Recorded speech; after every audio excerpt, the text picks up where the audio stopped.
Good morning and welcome to Hope, Faith, and Joy Daily Devotion with me, Pastor Amanda.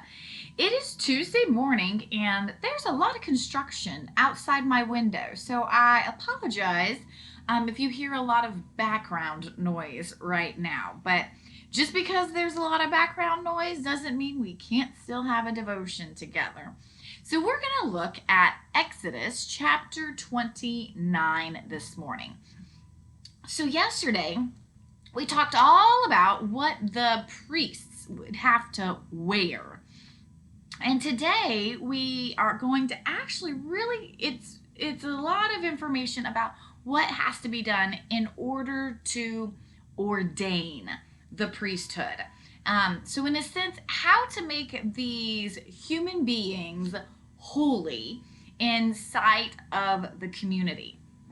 And to be honest, this chapter is a lot of you shall sacrifice a bull this way, you shall sacrifice goats this way, you shall offer bread offerings this way. So it's very, detailed, but because we no longer participate in these types of rituals, it's not extremely important to us. But here are a few things that are important to pick up out of this scripture.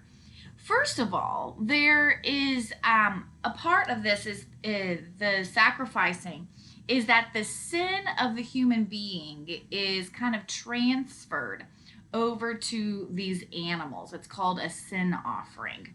And so the sin of the human being passes over to the animal, which is then sacrificed to God. And so that's one step of making these priests holy, is by removing their sin. Then there is another sacrificial offering that is given in order to ordain them. So now it's like, okay, so let go of your sin, welcome in the holy. And then what's interesting about this, because Aaron and his family are actually being ordained for the priesthood for the rest of their generations.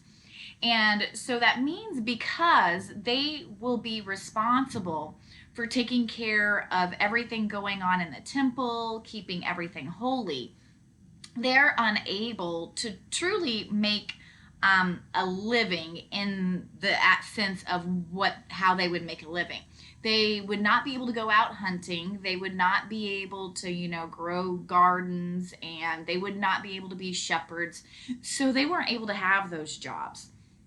And so in order for the people to care for them and for them to be able to do this, there's kind of this needing to be connected. And so within certain parts and pieces of these sacrifices, they're to be left over here to the side so that they have something to eat, so they can keep their families fed, so to speak. And it's kind of this like mutual agreement between the people and the priests.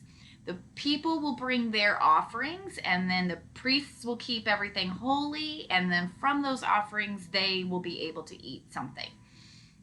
And so it's kind of this beautiful integrated way of working community, and how the community supports their priests so that they have an holy place to go to be able to get forgiveness from and everything. So we see this kind of how important it is for this ordination to set these people apart, but realizing it really sets them apart. It's not just like, it's like you can't have the same kinds of jobs we can. You're not going to interact with the people the same way.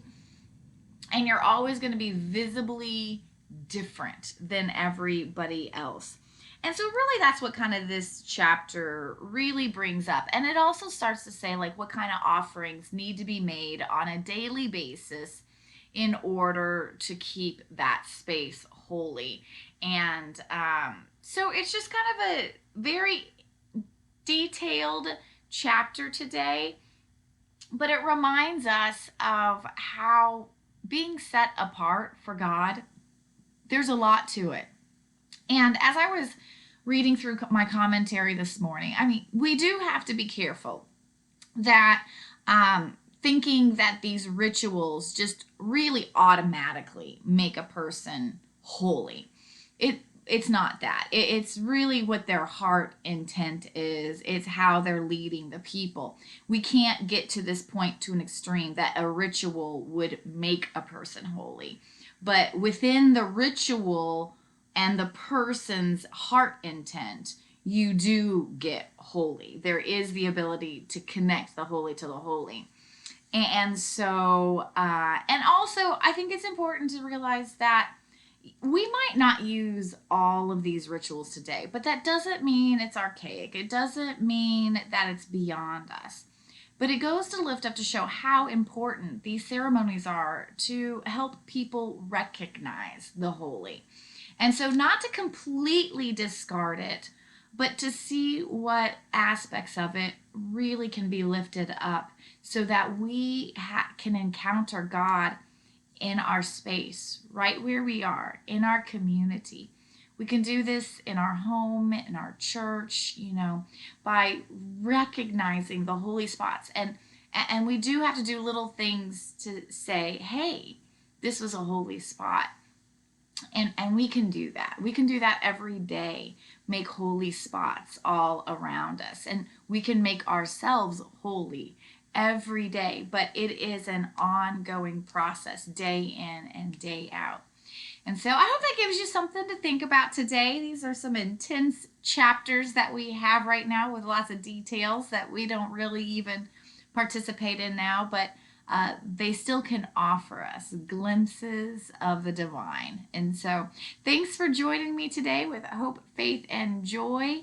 And I look forward to seeing you tomorrow. Bye.